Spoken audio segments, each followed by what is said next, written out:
하나님 말씀 사도행전 1장 8절 같이 읽도록 하겠습니다. 오직 성령이 너희에게 임하시면 너희가 권능을 받고 예루살렘과 온 유대와 사마리아와 땅 끝까지 이르러 내 증인이 되리라 하시니라. 사도행전 28장 30절입니다. 바울이 온 이태를 자기 셋집에 머물면서 자기에게 오는 사람을 다 영접하고 하나님의 나라를 전파하며 주 예수 그리스도에 관한 모든 것을 담대하게 거침없이 가르치더라. 아멘.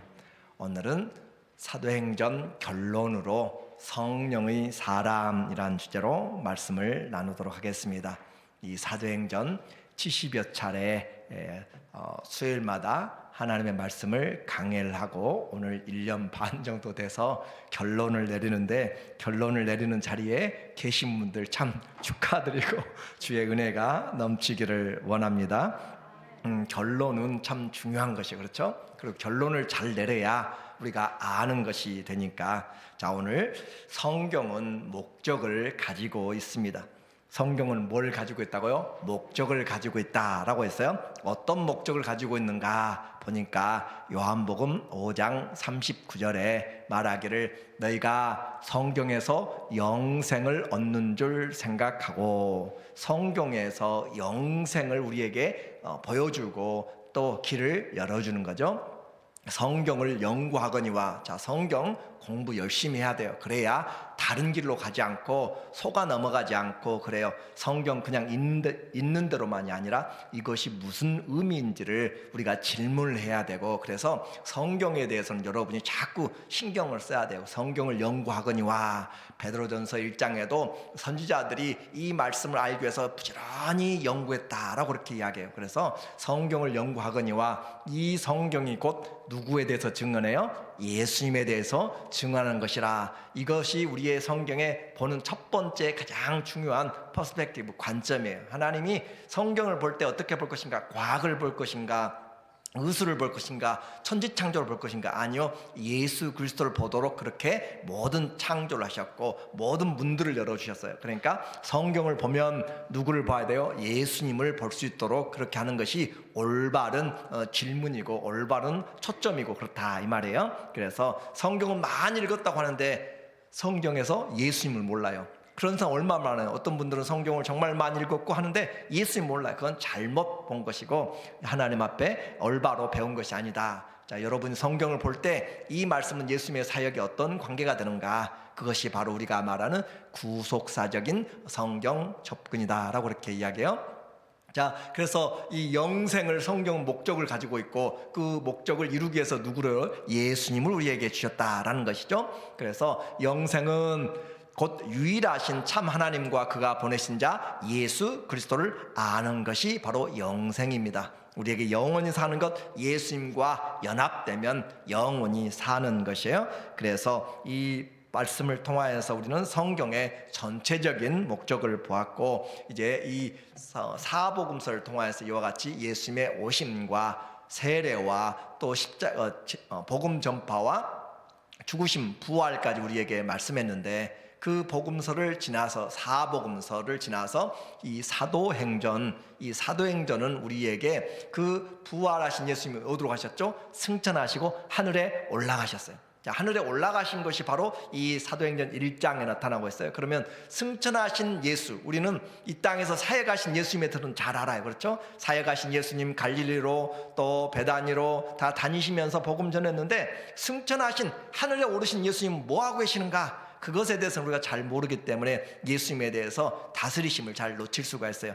이 사도행전은 바로 승천하신 예수님이 무슨 일을 하고 계신가를 우리에게 보여주고 있는 그런 하늘 보좌에서의 일들을 우리에게 가르쳐주고 있다라고 하는 것이죠. 그래서 부활 후에 하늘에서의 통치가 이 땅에서 성령을 통하여서, 교회를 통하여서 제자들 통하여서 어떻게 이루어져 가고 있는지를 지금 하늘에 계신 주님이 전체적으로 통치하시는 내용이 바로 사도행전이라고 하는 것이에요. 그래서 우리는 이 사도행전을 성령의 행전이라고도 그렇게 이야기를 하고 있고, 자, 하나님이 다스리면 무슨 나라요? 하나님 나라. 그래서 사도행전의 전체적인 흐름이 바로 이 하나님의 나라를 우리에게 보여주고 있다라고 하는 것, 너무너무 쉽죠. 그렇죠? 여러분이 잘 이해할 수 있고 쉬운 것이요, 성경.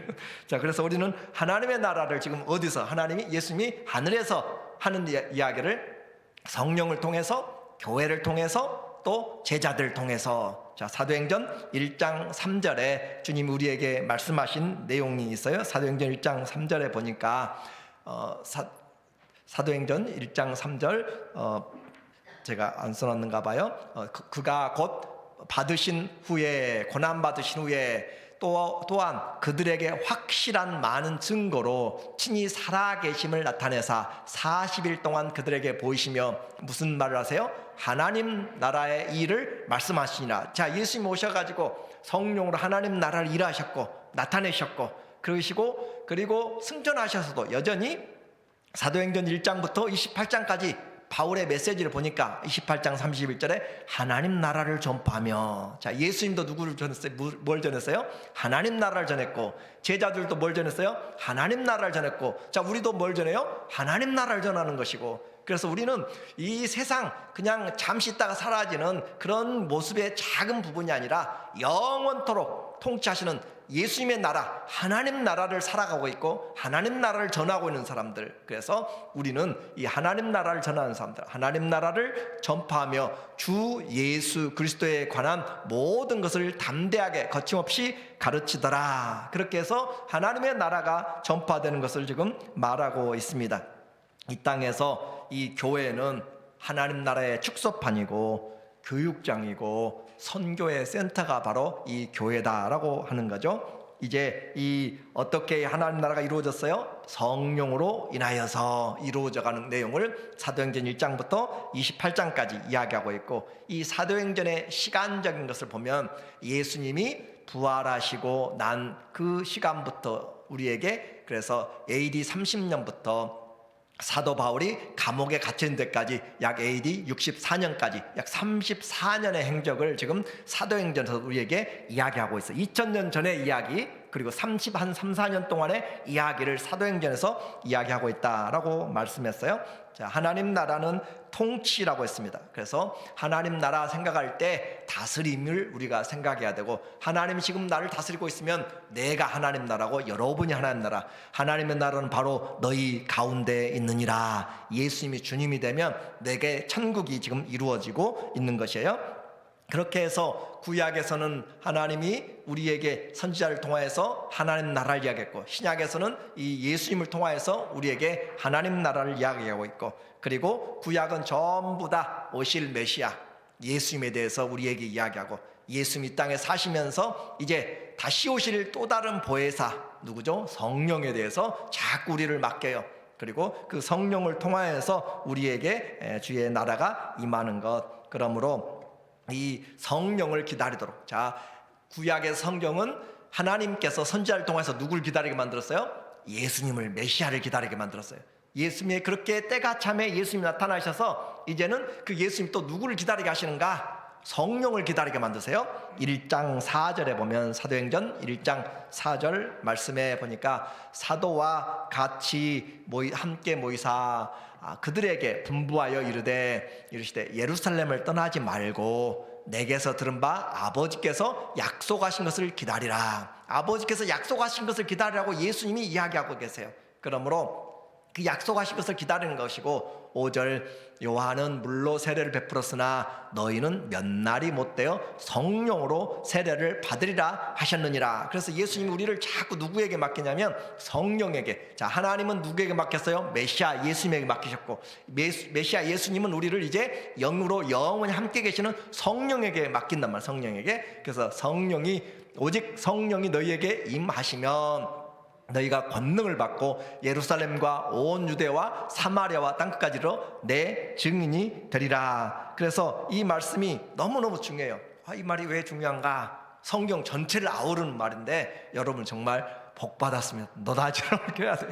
그래서 이 하나님께서 예수님에게 이렇게 아들을 자꾸 드러내시고, 또 성자 되신 예수님은 하나님께로부터 받은 말씀들을 다 전하면서 우리를 누구에게 맡겨요? 성령에게 맡기시고, 성령은 오셔서 자기 말대로 하지 않고 또 예수님의 영광을 보여주고 예수님이 가르친 것을 듣고 깨닫게 하시고, 뭘 이야기하고 있냐면 삼위일체 하나님의 사랑을 이야기하고 있어요.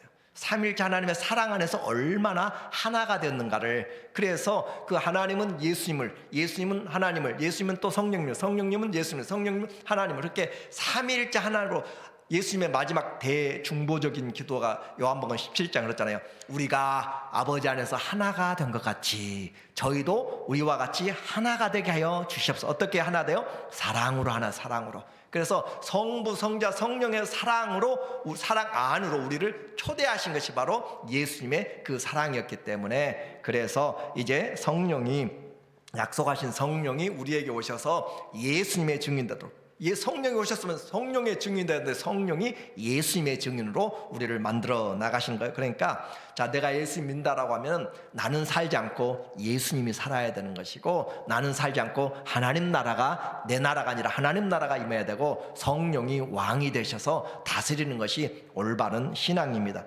이렇게 살아가는 것. 자, 그리고 이제 한 가지 더 해야 돼요. 하나님은 예수님을 우리에게 소개시켜 주시고, 예수님은 성령을 우리에게 기다리게 만들고, 성령은 우리에게 교회를 통하여서, 제자들을 통하여서 하나님 나라를 이루어 가시는 그 놀라운 은혜를 우리에게 성령을 부어주셔서 우리가 하나님 나라가 되고, 우리 안에 우리가 성령으로 함께 너희 안에 거한다라고 하는 그런 은혜를 주신 거예요. 자, 이제 이와 같은 이 메시지를 여러분이 귀로 듣고 이해했다면 여러분 정말로 아주 귀한 성경의 조직적인 신학, 성경의 귀한 흐름들을 지금 알고 있는 것이에요. 그래서 하나님의 말씀을 통하여서 복음이 예루살렘부터 시작해서 온 유대와 사마리아와 땅끝까지 흘러가는 것이 바로 이 사도행전 1장부터 28장까지입니다. 그래서 예루살렘에 모여서 그들이 함께 성령을 기다리면서 열심히 기도했어요.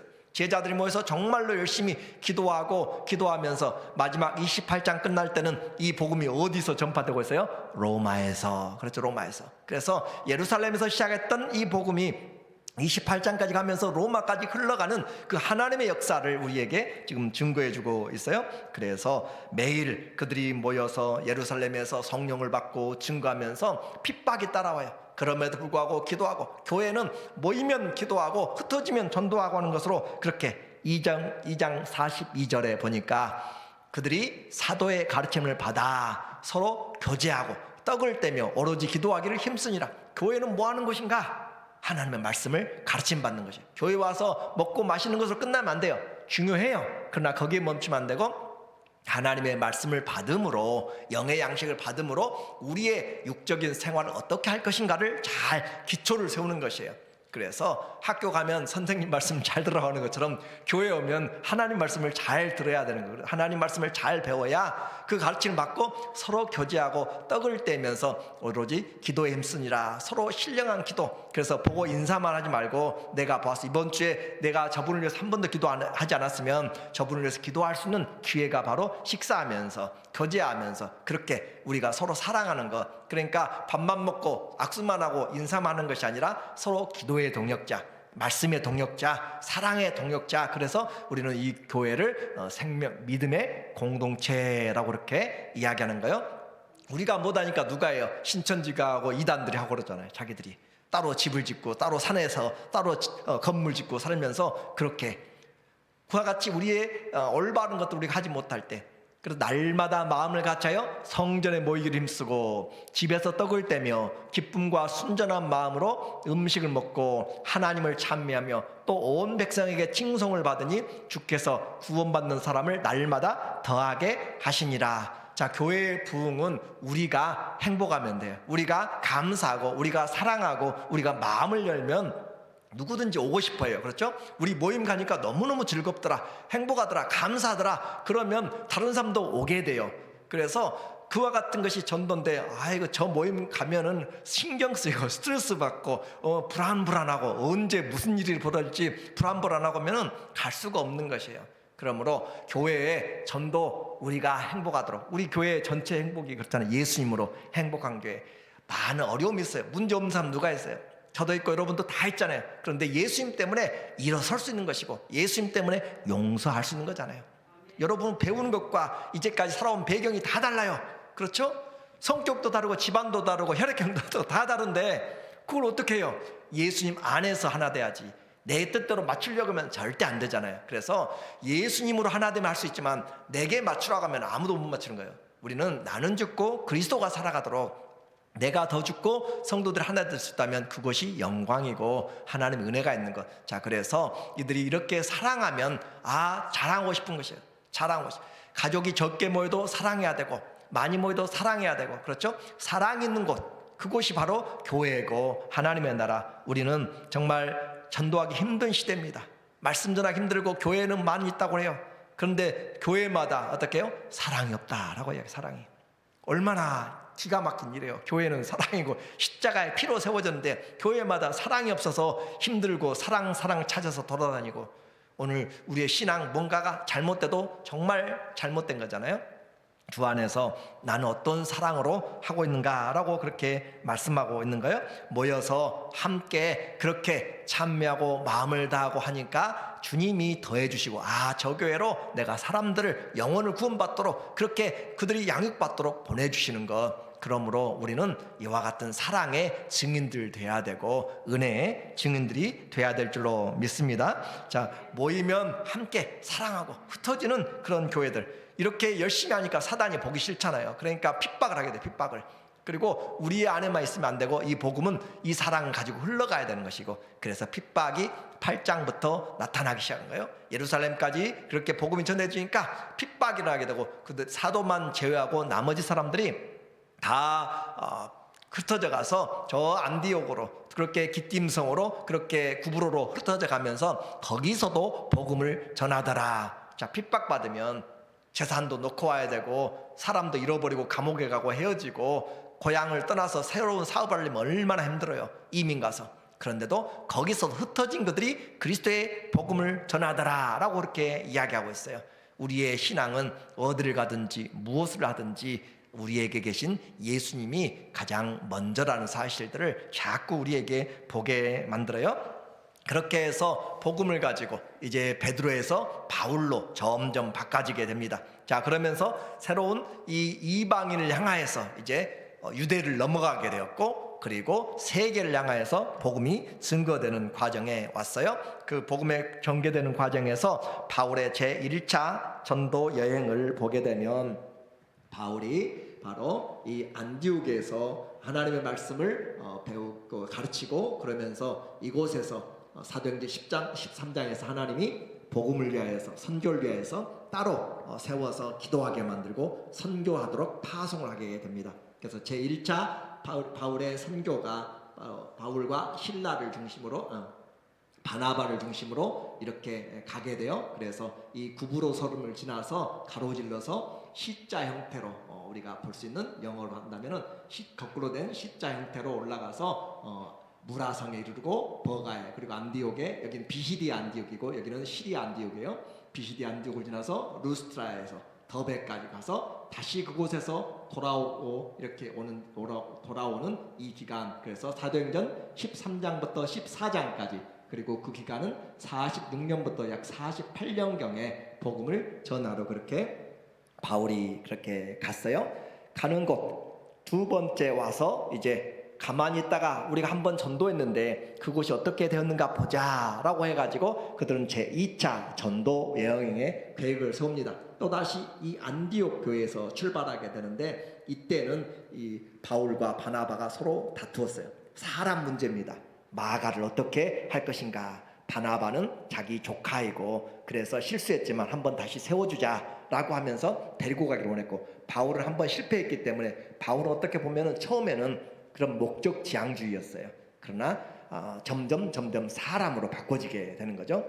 그렇게 해서 나누어지게 되었고, 바나바는 이 안독에서 구브로 쪽으로 해서 자기 조카를 데리고 마가를 데리고 왔고, 바울은 신라라고 하는 신라를 데리고 이 위 지방으로 육지를 통하여서 길리기아 루갈리오로 안디옥으로 그렇게 가게 됐어요. 그래서 이 아시아 사역을 감당하다가 하나님이 더 이상 이 북쪽으로 올라가지 못하도록 하심으로써 이 무시아에서 길이 막힘으로 드로아에서 하나님의 환상을 보게 되죠. 저 이 빌립보에서 이 마게도냐에서 한 사람이 환상 중에서 자꾸 불러요. 환상 중에서. 그래서 그걸 하나님이 우리를 불러내신다 생각하고, 우리가 사도행전 16장에 우리가 라고 시작하면서 누가가 같이 동참해서 가게 되는 그 사역을 하게 돼요. 그래서 이곳에서 지나서 이 마게도냐 지역의 첫 번째 성 빌립보를 지나서 빌립보에서, 그리고 이 마게도냐의 수도가 데살로니카입니다. 데살로니카에서, 그리고 베레아에서, 그리고 점점 아가야의 수도 고린도를 거쳐서 이렇게 복음을 전하고 다시 에베소를 거쳐서 이쪽으로 오게 다시 예루살렘으로 가서 선교 보고를 하고 시리아로 올라가는 이 과정을 사도행전 15장 36절부터 18장까지 그렇게 이야기를 하고 있고, 이때의 시대가 50년부터 52년경 그렇게 해서 복음을 전하게 되었어요. 한 가지 기억해야 될 것은 바울이 가는 장소들이죠. 가는 장소마다 하나님의 복음이 전파되었다라고 하는 사실들을 한번 생각해보고, 가는 곳곳마다 사람들을 만났어요. 그렇죠? 사람들을 만났는데 그 사람들이 바울의 복음을 듣고 어떤 반응을 일으켰을까 한번 생각해봐야 돼요. 우리가 가는 장소, 우리 가는 장소마다 무슨 일이 일어났는가? 복음이 전해지는 일들이 일어났다라고 하는 사실이 중요한 거예요. 우리는 이리 가고 저리 가고 하지만 복음을 전하느라고는 거리가 먼 삶을 많이 살잖아요. 그러나 바울이 거쳐가는 곳마다 하나님의 말씀이 증거되었다. 그러니까 우리는 최소한 그렇게 못하더라도 마음은 품고 있어야 돼요. 내가 가는 그 길에서 하나님의 복음이 더 나타날 수 있도록 하나님 우리를 사용하여 주세요 라고 하는 그런 기도들은 우리가 반드시 해야 될 필요가 있는 것이에요. 이렇게 해서 2차 전도여행을 하게 되었고, 그리고 제3차 전도여행을 이제 하기 시작합니다. 제3차의 말씀은 사도행전 16장부터 18장인데 19장 21장까지 그렇게 하면서 사도행 3차에 53년부터 약 57년까지 거쳐서 다시 안디옥에서, 그러니까 1, 2, 3차는 전부 파송한 교회가 시리아 안디옥에서 출발하였고, 그곳에서 다시 들려서 위지방으로 가면서 에베소에서 그가 복음을 가르치면서 3년 동안 하나님의 말씀을 그곳에서 두란노를 세우고 강의를 시작하면서 그 아시아 전역에 복음을 증거하기 시작하는 거예요. 그래서 에베소에서 큰 부흥의 역사가 일어나게 됐고, 다시 그가 갔던 유럽으로 가서 이곳에서 고린도에서 이 예루살렘까지 배를 타고 바로 오려고 그렇게 6월절에 맞춰서 오순절에 맞춰서 구제 헌금을 가지고 오려고 그랬는데, 바울을 잡아서 죽이려고 하는 자들이 있다고 해서 이 배를 타지 못하고 다시 거꾸로 올라가서 오게 되는 것이죠. 그래서 이곳에서 와서 이 에베소 장로들을 불러서 3년의 그 사역들을 회복하면서 그들이 내가 어떻게 수고했는가, 내가 가고 나면 흉악한 이리들이 와서 너희를 잡을 것이다 라고 그렇게 이야기하면서 하나님의 말씀께 의탁하고 그렇게 기도하면서 구제헌금을 가지고 그들이 오게 되어서 시돈에 머물렀다가 가이사랴에 가서 전도자 빌립의 집에서 머물렀는데, 가는 곳마다 바울 선생님 가면은 성령이 이 사람의 띠를 가져다가 묶으면서 당신은 잡힙니다, 가지 마세요 라고 그렇게 하는 많은 그런 간절한 기도들이 있고 권고가 있지만, 바울은 내가 죽어도 가서 이 생명의 복음을 전하는 일에는 내 목숨을 조금도 귀한 것으로 여기지 않는다 라고 하면서 가게 되었고, 결국 예루살렘에서 그가 고소를 당하고 붙잡혀가지고 가이사랴에서 그가 잡히게 되었어요. 이렇게 해서 이 잡힌 그는 이제 로마를 향하여서 기도하기 시작합니다. 로마로 가는 그 행을, 그래서 2년 동안 57년부터 59년까지 가이사랴 감옥에서 감금 아닌 감금, 그래서 아주 죄인도 아니고 그렇다고 무죄도 아니고 친구들도 만날 수 있고 그렇게 하면서 그곳에서 이렇게 지쳤던 육신도 회복하고, 그리고 사람들은 그렇게 이야기해요. 그 2년 동안 바울이 있을 때 누가는 이 여러 곳에 예루살렘이나 다른 지역들을 보면서 예수님에 대한 자료들을 잘 살펴서 누가복음을 썼다라고 그렇게 사람들은 이야기하는 거예요. 그래서 바울이 이제 출발하게 될 때 혼자 가지 않고 죄수로 그렇게 시돈에서부터 가이사랴에서부터 가게 되는데, 거기에 동참했던 아리스다고 누가, 그 사람들은 종으로서 자원하에서 바울을 섬기려고 따라가는 사람들. 자, 바울이 도대체 그를 먹여 살린 것도 아니고, 그런데 복음 때문에 그를 위하여서 인생을 바쳐서 따라다니는 사람들, 복음이 바로 그렇게 만들어가는 거죠. 그들이 가려고 할 때는 이쪽에서부터 바람이 불어와가지고 그들이 이 구브로 섬을 내륙으로 끼고 돌아서 점점 힘들게, 그리고 니도에에서 이 그레데 섬, 그리고 이곳에서 겨울을 보낼 수가 없어서 이 베닉스로 가려고 그렇게 하다가 유라굴로 광풍을 만나서 500마일이 떨어진 멜리데까지 가게 되었어요. 그곳에서 3개월 동안 겨울철이라 그들이 있다가 몰타에서 새로운 배를 타고 다시 로마로 가게 됩니다.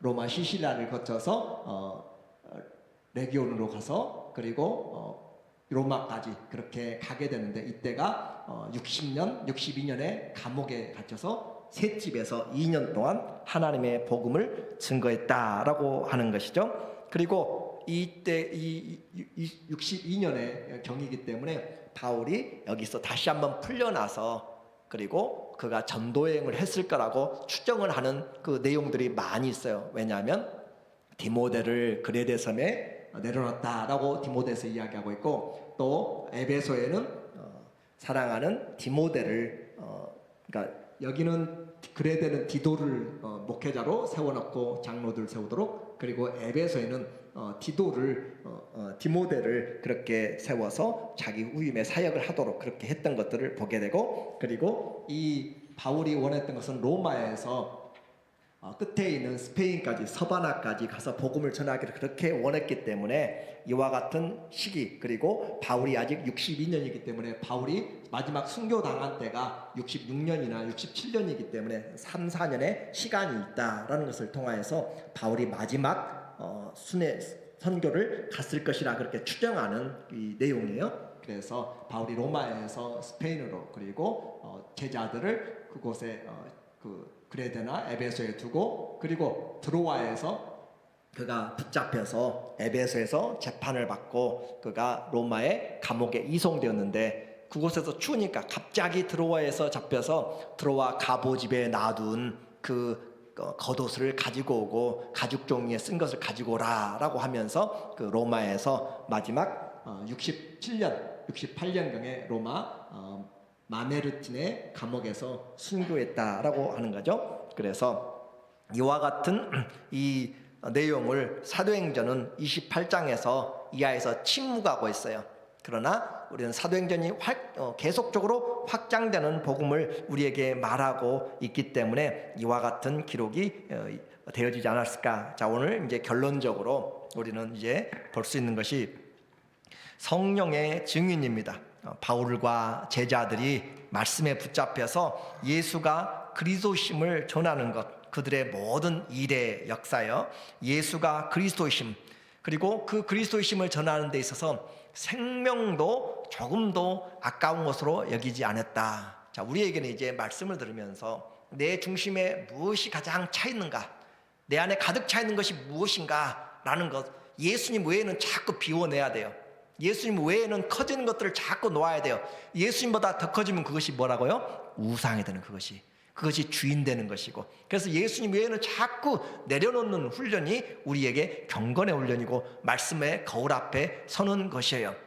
우리가 주의 말씀 앞에, 오늘도 우리는 장례배를 했는데, 장례배 보면 관에 이제 돌아가신 분이 계신데 그 자리에 내가 있을 수 있어요. 나를 봐야 돼. 그 자리에 내가 누워있다는 것을 보면서 나는 어떤 인생의 마지막 결론을 살 것인가 라는 것을 그렇게 거울에 비춰 봐야 돼요. 아이고, 저 사람 돌아가셨네, 불쌍하네, 아주 수고했네, 그런 수준에 떠나서 나도 그 자리에 있을 때 주님 앞에서 어떤 평가를 받을 것인가, 그 관에 내가 들어가 있고 성경에 내가 있는 것으로 성경의 말씀을 거울로 보면서 이와 같이 볼 때 생명조차 아끼지 않고 복음을 위해서 살았던 이 사도들 그리고 제자들의 모습, 그러므로 내게는 이와 같은 예수님의 사랑, 생명을 바치기는커녕 예수님이 부끄럽지 않는가, 예수님을 내가 믿는데 얼마나 계산적인가. 그렇잖아요. 우리는 날마다 계산하잖아요. 주님 앞에 너무나 자녀가 엄마한테 아빠한테 어떤 선물 하면서 이거 자꾸 돈 계산하고 자꾸